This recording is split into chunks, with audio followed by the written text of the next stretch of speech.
Hi everyone, welcome back to Crochet Rocks. It's Tracy here, and this is a swatch video. I've not done one of these for a while, but this yarn is quite newish to my shop, which is, if you haven't found it already, www.hobbyrocks.co.uk. And under the video you'll find a link to the shop, and you'll also find a voucher code for this month, and next month there'll be another one starting, which you'll always find underneath my videos. So this is quite a newish yarn, as I said, and I did feature this in a yarn of the week a little while ago. It is absolutely gorgeous. I really love the colours and the way they transition, and I wanted to see for myself what this actually made up like. And so I thought I'd do a swatch video, because I'm sure everybody else would like to see how it makes up as well. So there are several in the shop, and these are some of them. This one is called Lavender Honey, and we have this one which is called Red Velvet. This is one of my absolute favourites. It's called Tea Berry. We've got Tutti Frutti, and then lastly this one, which is called Rainbow Sherbet. So I'm just going to clear these out of the way for a moment, and so I'll pause it for a second and I'll come back to you. But if in the meantime you haven't already, don't forget to hit the subscribe button and the notification bell, and you'll be informed when new videos pop up. Okay, I put the light on as well because I figured it was getting a little bit dark. You wouldn't believe it. It's only 12 o'clock midday, but it's quite dark out there. So I didn't do all of these yarns. I didn't do the swatches for every one of them. But the first one that I really liked was called Tutti Frutti. And so that was my very first one that I did. And with two of these swatches, I used, with all of them, I used the 6mm crochet hook. I'll just put my scissors over there. I don't know why I brought them in. But the Tutti Frutti and the Tea Berry, I did swatches where I changed stitches. So we'll have a look. This is what's left over from this swatch, which is quite big. Now, let's have a look which way round. It doesn't really matter. That's upside down. Okay, so the first stitch that I did was a half treble, which is a half double in the US, because I thought this is a super chunky. These are classed as super chunky. Oh no, the chunky yarn, sorry, I'm thinking of the quartz that I've just recently done. They're a chunky yarn, so they're a bulky 5. So I used a 6mm because they are quite chunky. There's the strand, you can see, but you could use a 5.5 or a 6.5 would obviously give you a lot more drape. But this one is the half treble, and obviously there's quite a lot of different colours that come up, and you'll see it as we go on. So every time I've changed stitch, I've separated it with this row of kind of like frets, if you like. So that's kind of changing the stitch. So that's what the half treble or half double looks like.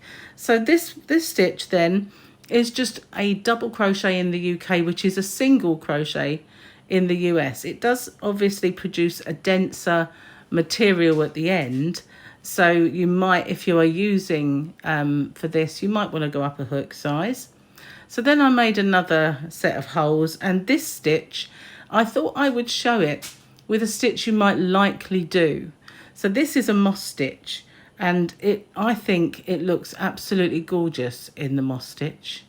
I know that it would in any of these colour changes, but this gives you a rough idea of how the colours change. Now each strand has 2 colours around it.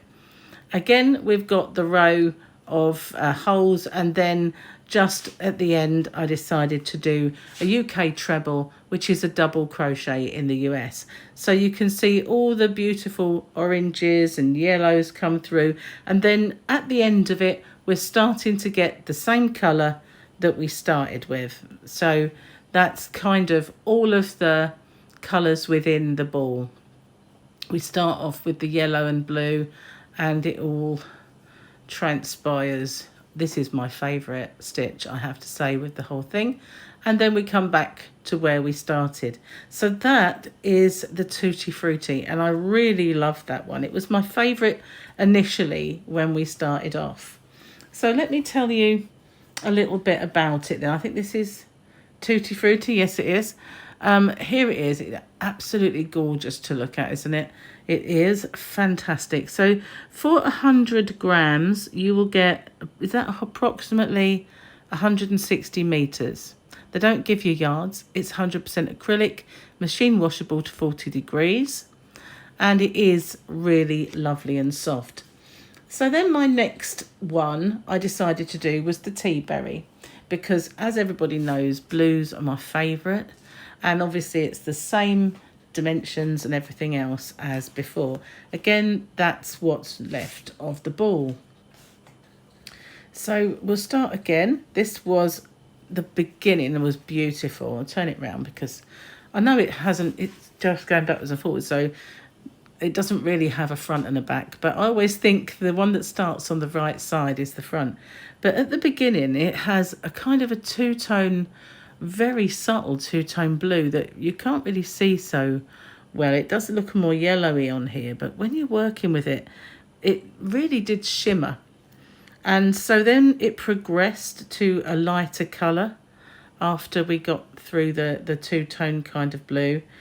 But it's quite a long time that you get these two-tone blues. They are varying in shade, but I absolutely love it. It's really, really pretty. Now, this part here on the camera, I'm not sure what it's going to come out like in the overall finished kind of video, but it looks whiter when I hold it towards the camera than it really is. This is a blue. It's not more whiter than it looks. So then again, we go from the half treble, half double to the UK double, which is a single crochet. And that's what it kind of looks like coming through the single crochet. And then we've got another row of holes. And again, we have the moss stitch. So the moss stitch in this, obviously, it's just kind of concentrated on this brown and orange part. But it might look different if you have some of the other colours in there. But I still think it looks absolutely beautiful. So there's quite a lot of colours in all of them. And I just feel that they would all work well together. There's not one of them so far that you couldn't mix and match, because all of the colours from all of these balls are actually within each other. So then from there, we've got our holes, and we've got the UK treble, which is double crochet US. And we're back to the two-tone kind of blues, more or less where we started on each of these two, which is pretty handy. So it does give you an idea of all the different colours within the ball. So that's those two. That's the Tutti Frutti and the Tea Berry. Now, the thing, I told you I loved those really the most, but when I saw the ball of this rainbow sherbet, I absolutely loved it because it had an awful lot of lavenders in it, and so does the other one, which, not red velvet, is it this one? Lavender honey. So I kind of decided to use one of those. For this one, I used the rainbow sherbet. Now, I've used the whole skein, but as you can see, it's over there, and it is absolutely gorgeous. Now, when the actual ball that I used, it looked darker than this one because it was at a different point in the wall of the skein that I saw was the outer side. But this is what it looks like, and I absolutely love this. Now, I've only used one skein, as I said, and I have nothing left. So this will give you a rough idea. If you're making maybe a cowl, how much you will get from one skein. And this one has absolutely gorgeous colours. Now, I started off with just a row of one stitch, so I didn't do the moss stitch in the beginning row, and I was going to end with the same thing and join it. or maybe carry on, use another ball and make a scarf. I've not really decided, but this is what it looks like. This is moss stitch all the way through, and this one is absolutely beautiful. I love all the lavenders that you see in it. Let me hold it further away, because as I say, it does look whiter when you hold it close, and it really isn't. It's more lavenders, and then you get this lovely kind of very pale teal and the yellow come through, and then we get the lavender back again, and there's the blue and some blue and pink. It really is gorgeous. But like I said, you could mix and match these quite easily, because there isn't that much of a repeat, and you could just get to it and carry on with another one. They're so interchangeable. But this is going to become either a cowl or a scarf, because I just fell in love with it as I was using it. But that's what they look like made up, and I'm absolutely over the moon with it. It's really, really soft. I can't stress it. I can't wait to wear it, to be honest with you. It's really beautiful. So I hope you've enjoyed the video, and I know that you'd enjoy the yarns. And as I said, that I did these as a yarn of the week not so long ago, and therefore they are on special offer. That one's upside down. But yeah, every single colour in them is beautiful. Now, the only one that I didn't do, I think, was... Oh, no, two was it? I didn't do red velvet and lavender honey. Did I do lavender honey? Getting confused. Yep, lavender honey, because this is it. And as you can see, it's still got all those same colours. It's just a little bit more weighted towards those. So every one of them, including the red velvet, just gorgeous. I love them all. It's hard to pick a favourite. Well, thanks for watching and swatching with me, and I hope you like those. Like I said, if you haven't already, don't forget to hit the subscribe button and the notification bell, and hopefully you'll be informed when new videos pop up. So until the next one, bye for now.